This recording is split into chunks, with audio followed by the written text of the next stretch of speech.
it is done.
You know, just sitting here looking up into Grandfather Oak, I think maybe I can see where some of those limbs that have been falling have been coming from. The old fella's not looking too good on the very top. You may remember last year, the old guy suffered a lightning strike, and all that dead looking area is above the strike. So that wound may be bearing some fruit that we don't necessarily want. You just have to keep an eye on it. Anyway, good day, mates, and thanks for joining us again here on the DMT and me. It's still hot. Today is actually a little cooler than it has been. We don't have a heat index, and the temperatures are, honest to goodness, in the 80s. Wow, 80s in July in Arkansas. That's unusual. But even at that, the humidity is still somewhere around 270%, I think. So, yeah. I'm trying to play it as cool as I can here, all right? But anyway, like I said, thanks for joining us again. We're going to start out, obviously, here working in and around the Equinox. I say working. I'm really going to be more talking than working. Now, I'm not naive enough to think that this box is going to miraculously solve all the problems this car is having. Well, the box certainly isn't, but I'm talking about what's in the box. Yeah. But I think it will be a good starting point. I've been talking a lot in recent programs about the Equinox's Clockspring here inside the steering wheel, right behind the airbag. The Clockspring is what completes the electrical connections with all the buttons in the steering wheel with the car's computer and everything else that it needs to talk to.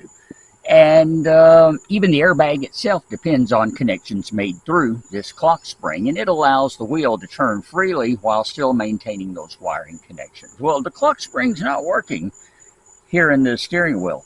It works just intermittently here and there as you turn the wheel, and that's a sure sign of a bad Clockspring.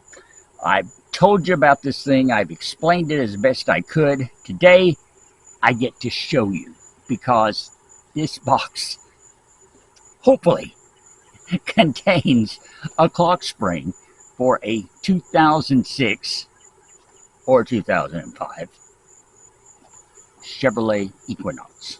That's a rather specific find, because I have also explained to you that they don't make these things anymore. GM quit making them. No aftermarket dealer has picked up and made one that is compatible. The only way to get one of these is through a junk dealer. Someone's Equinox has been scrapped and the Clockspring's still good, they can take it out and sell it to you. Well, those are kind of hard to find, I've discovered. But I found one. Fella on eBay had two of them. I said, I only need one, man.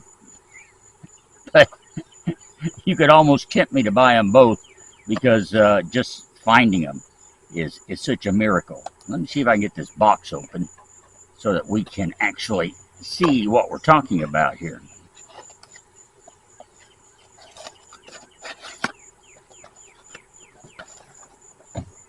May take as long to get the box open as it did to get the Clockspring.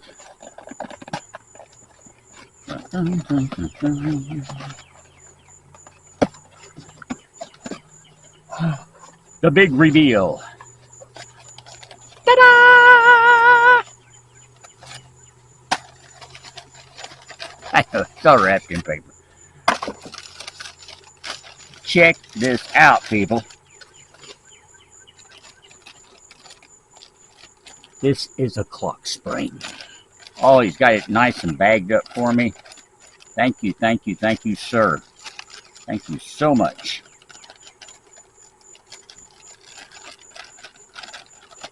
I'm like a kid at Christmas time. I've been looking for this thing for so long.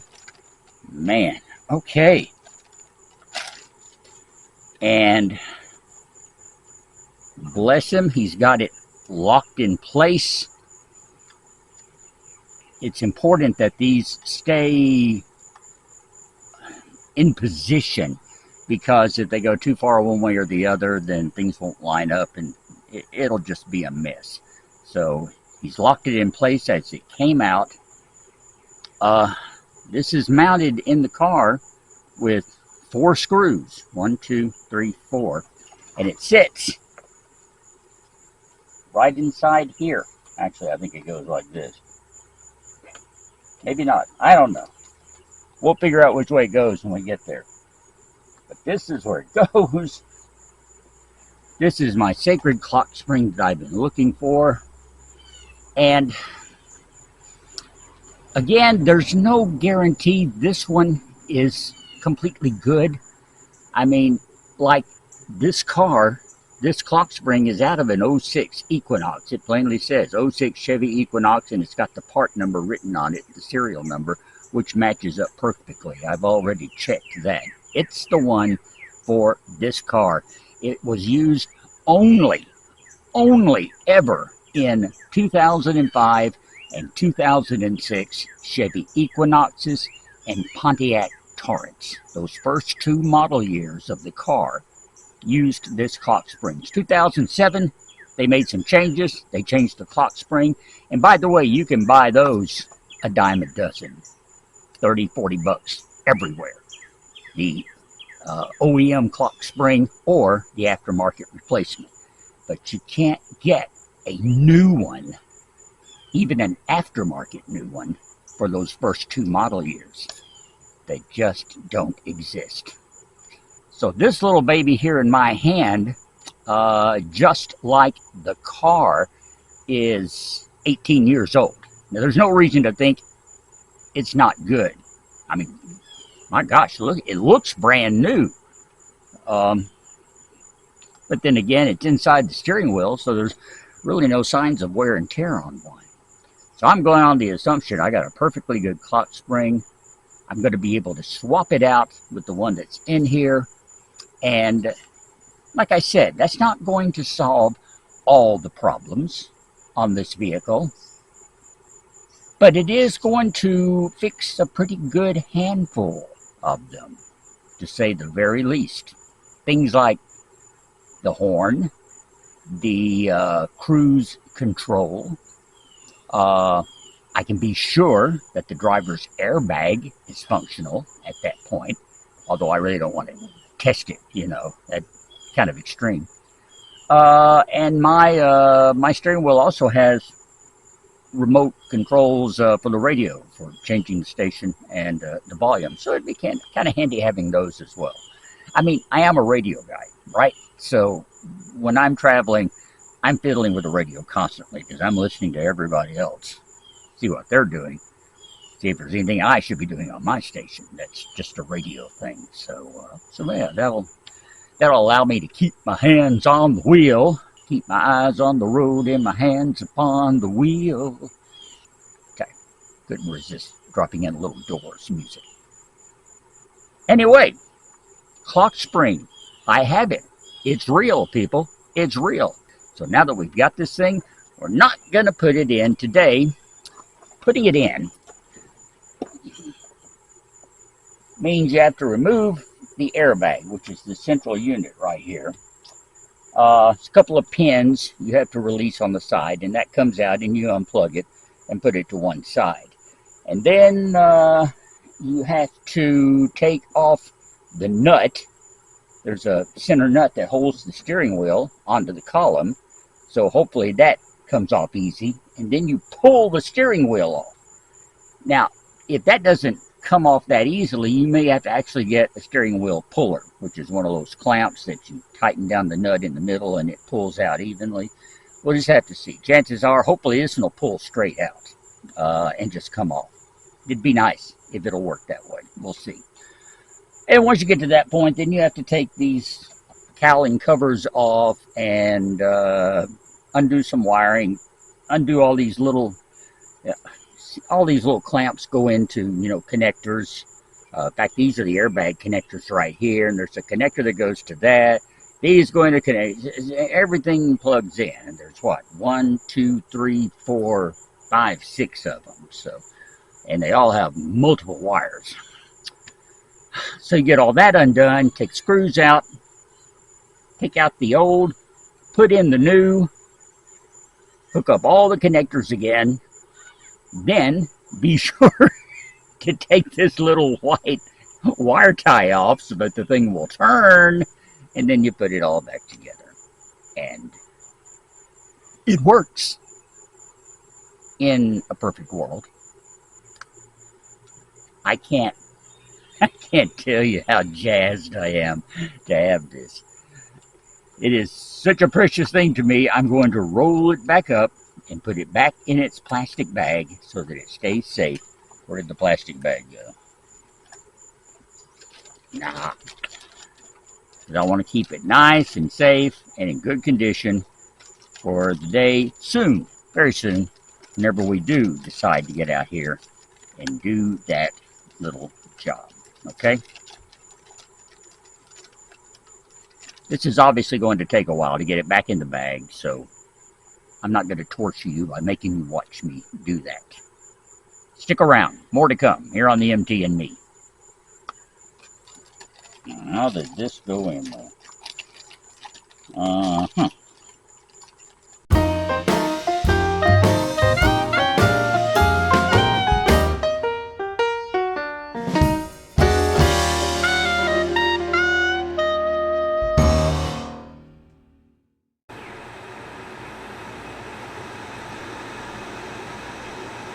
Alright, we're back here on another day.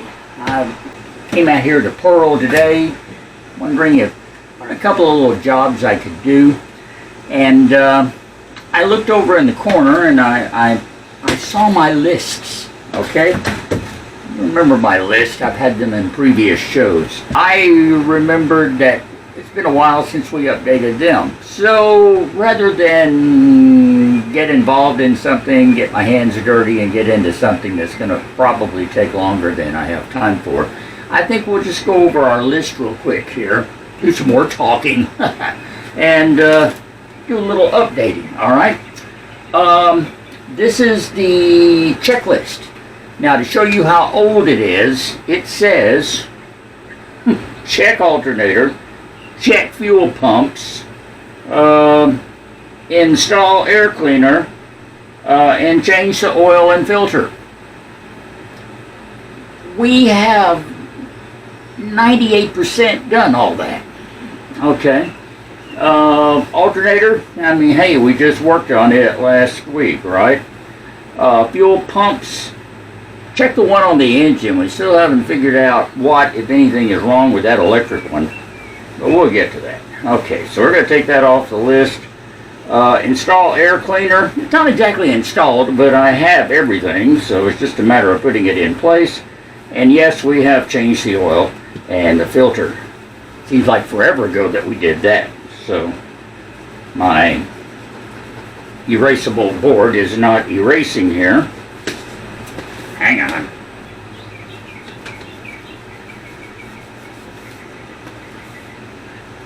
Apparently about as good as it's going to get. Okay. Now at the bottom here, we have written finish replacing walls. Does not look like we've done that yet. Water system. Now that's specifically talking about the water system here, the RV water system. Haven't done that. Electrical system. There again, we're talking RV electrical system. Those remain on the list of things that need to be done. What can we add? Let's see. We are just about to a point that we can not write on this board, apparently. Really? Hang on, let me get another pen. Okay, I think this will work. Alright, just about to the point, where was I? Oh, that we can turn the motor over as it fades out here toward the end. And no, I don't mean turn the motor over. I mean hit it with the starter and let it just, you know, because we can't run it yet. I don't have a fuel system hooked up. But I want to see if it will turn over multiple times to be sure everything's moving and, you know, nothing goes flying off, things like that. Next step is going to be install, I can't spell,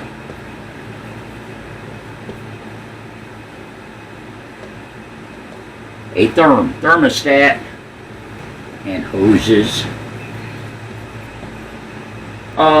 We also need to, oh, that's not even working. Really? Shh. Let's try red. My favorite color. Oh yeah, change transmission fluid before we do any kind of serious driving. As if that's going to happen anytime soon. We really do need to do that. Lots of work to still be done, and that's just all on the motor, and this is all interior and stuff like that. Now, let me swap writing instruments here and go to the to buy list. Here again, headlights. Oh, we've done that. Air filter, air cleaner. We've done that. Transmission filter and fluid. Got him. Just don't have them put in yet. Fuel line and filter. Not yet. That stays on the list. Dum, dum, dum, dum, dum. All of this down here has to do with the roof and the exterior of Pearl. 1/8-inch plywood, tie bond tube. All of that for the poor man's fiberglass that we're thinking about putting on the outside. Oh, look, 1-inch square teal. Well, I can take that off because we've got our tubing replacement. We did that. All right, cool. Butyl tape. Man, everything in this thing gets sealed with butyl tape, so we have to get that. Roof sealant. And that's something that, you know, Rhea said she would help out on when the time comes. We're still not there by any means. But I want to add a roof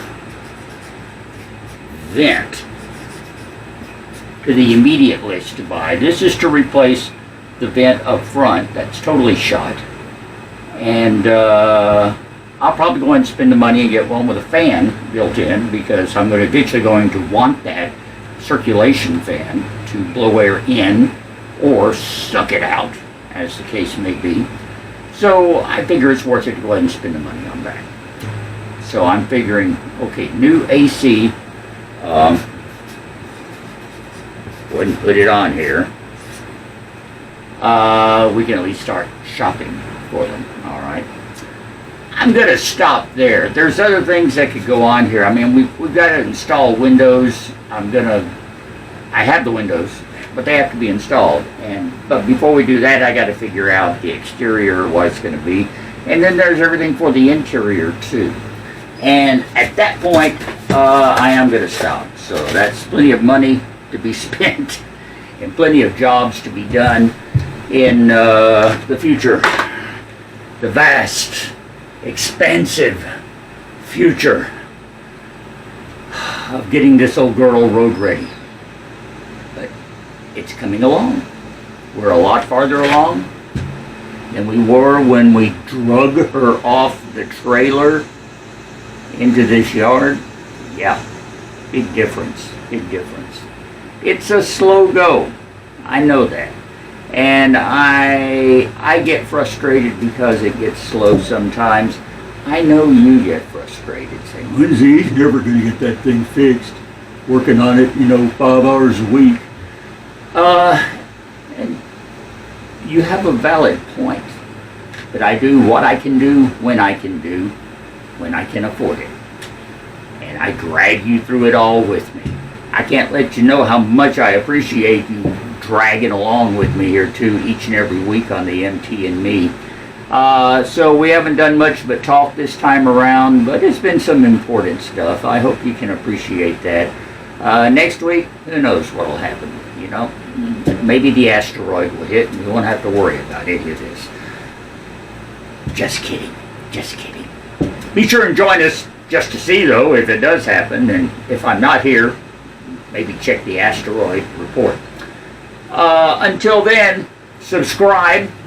If you haven't already, you need to do that. Because remember, video number 200 is coming up in just 2 weeks. Oh, gosh, I got work to do. Anyway, 2 weeks, and I want 200 subscribers by then. I got 191 last time I looked. So there's got to be 9 more of you out there that need to subscribe. Maybe more. Go for it. Click subscribe. Give me a thumbs up on the video. And check out the mtandme.com and buy me a coffee. And above all, keep watching. Be here each and every week and join us as we try to get Pearl back on the road, try to bring the Equinox up to snuff, and kind of keep you in the loop on most of the other stuff that's happening in my life. Kind of bizarre sometimes. Till next time around, I love you, normies. Thanks for watching. I'm Russ. We'll talk